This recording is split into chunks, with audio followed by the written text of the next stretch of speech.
how did you sort of manage your personal finances, let's say even before college, during college, and post your startup journey?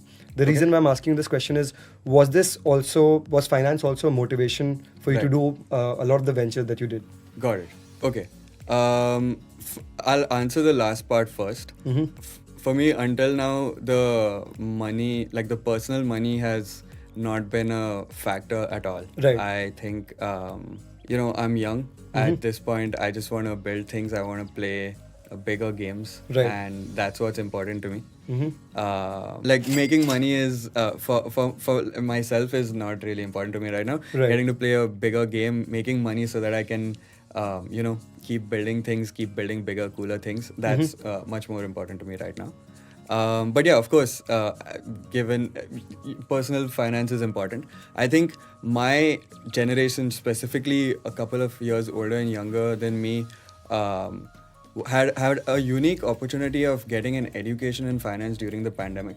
Because all of us were at home. Yeah. A lot of people started investing Investing. then. That's when I started investing as well. Amazing. And so that's when I got introduced to the stock market. That's when I got introduced to crypto. That's when I got introduced to the world of VC as well. That's Yeah. when I started doing my VC internship. So for me, my personal finance education began really then. Of course, when you go to college, you have allowance for the first time. I mean, Yeah. first year of college, I wasn't making any money myself. So figuring out how to manage that money, not having to ask my parents for money too often, Right. I guess that's where it really began. But money plays a huge role in me being able to do my job. Yeah. We are a venture funded business. For me personally, my co-founders and I don't take very big salaries, but making sure we manage our money well enough is important so that we make ends meet and we Got can it. focus on building this thing. No, that's amazing. And what the key point that you highlighted was you're in here for the long haul, Right. right? You're not looking Yeah. at short-term returns. Exactly. Because of that, I don't end up really doing a lot of super interesting things with my personal finance. I just during the pandemic, I invested in crypto. I invested in the stock market. I tried to day trade and stuff. But now it's just SIPs. Yep. I want to focus on my thing. Let this money just, the amount of money I can put aside every month, let it just do its thing. Right. So yeah, that's where I'm at. No, and that's amazing because I think a lot of people, once they start investing, the moment they start investing, they get caught up in the cycle of I need to day trade, I need to Right. actively manage my Exactly. stocks, I need to invest in whatever is the latest asset right Yeah, there. everyone being thinks crypto. they're Warren Buffett. Everyone Yeah. thinks they can beat the market, but the Yeah. reality is that 90% can't. Right. Even if they try hard, and even the 10% are probably professional money managers. Right. And not all of them are able to beat Exactly, the market. yeah. So that's a very important takeaway, I think, for anyone that's starting to invest. That at the end, it comes down to the discipline and habit Right. of continuing that SIP, Right. as opposed to trying to outperform the market and 100%. like reinvent the wheel. Yeah. Right. So that's great. Tell me more about when you started off. Right. Because as you rightly said, for Gen Z, for young people, crypto was the in thing around the pandemic time. Just after that. Yeah. So how was your exposure to it, Got it. and DeFi in general? Right. So my exposure to crypto happened first from a philosophical and tech side as opposed to from a investing side. Right.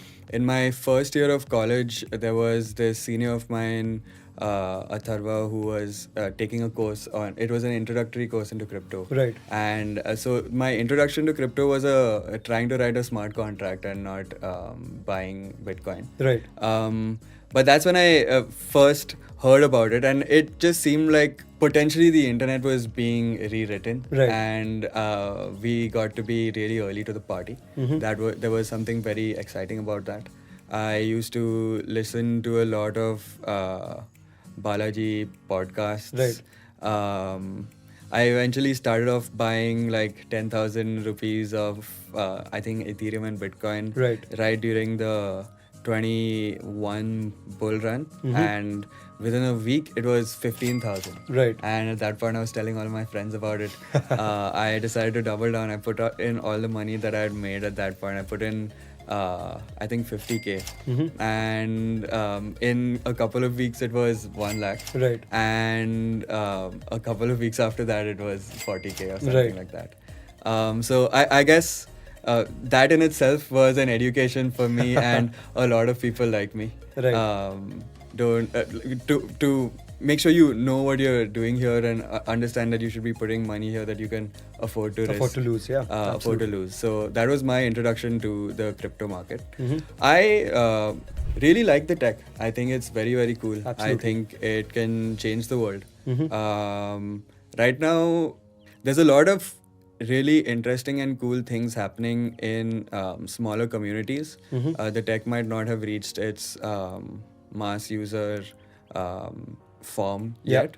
But yeah, I am still optimistic about crypto tech. Right. And absolutely. from an investing point of view, I'm still hodling. I treat this as my investment into the future of the internet. Right. I don't trade anymore, but I'm still holding what I have. Right. No, and that was again an amazing sort of Elon Musk reference to the moon. Right. But my approach as a financial advisor is something Right. similar to what you do, Right. which is put a very small percentage of money there which you're okay to lose. Right. But you're also sort of hedging, right? Right. Like in case this becomes something big, you have some exposure to Right. it. But always remember that you're okay to lose that Yeah. pool of money. Yeah. So that's a great point. Don't you think that's a good way to think about all the money invested? Yeah, absolutely. So, I mean, I would just say that the nuance there is that not all assets are same in terms of risk. Right, of course. Some come with higher risk. Of course. So, if I were to put it on a spectrum of a risk scale, Right. like obviously it would be FDs followed by bonds, then it would be probably gold, then stocks, and then crypto. Right. So, as long as you're sort of cognizant of the risk that you're taking and you're okay taking that, that's all that matters. Right. So, but great to hear your thoughts on it, and the fact that you think about it more pragmatically with the experience that you've had is amazing. Tell me also about the stock experience and the day trading piece. Sure. So that started off with me watching this show called Billions. Have you heard of it? Yep. Okay, I've watched it so, as well. I do this thing with shows that I like where every time a new season comes out, I start from scratch again. Right. So season 1, season 1, season 2, season 1, season 2, season Oh, 3. wow. So I Amazing. watched this show probably like 8 or 9 times now.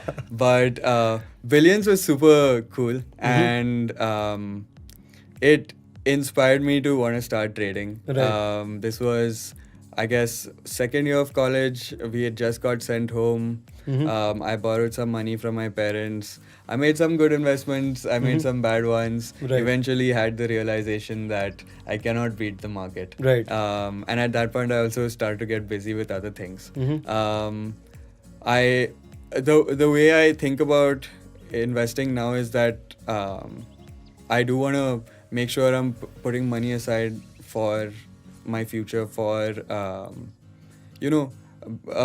potential rainy day, or just being able to live a better life. Yeah. But right now I don't have the bandwidth to play the game and try to beat the market, all of that. Correct. And so I just make sure I'm doing what I consider to be the responsible thing, putting aside a little bit every month. But I don't actively trade anything anymore.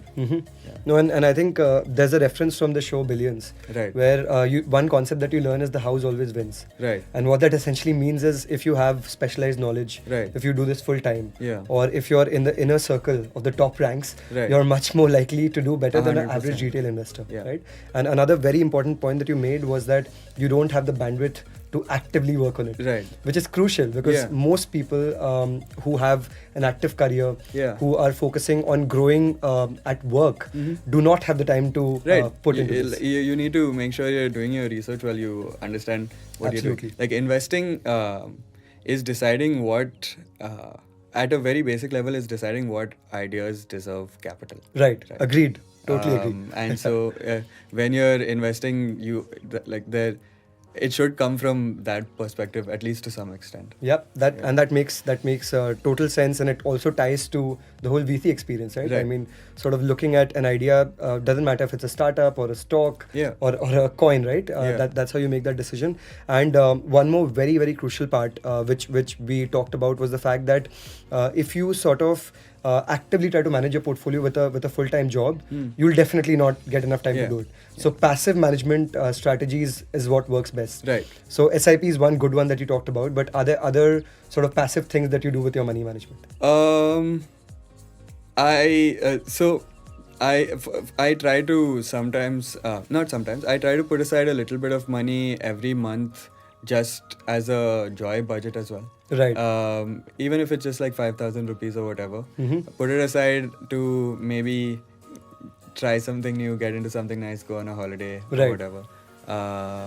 That's something I do. I've tried investing in other alternate assets as well. So I own a little bit of nothing stock Right. that I got by. There was this crowdsourcing thing they did once. So Mhm. I'm a shareholder of nothing. They send me Right. merch every now and then. Interesting. But that's not something I actively do. Mm-hmm. But no, honestly, no. Other than the SIPs every month and putting a little money aside, there's not much else I do.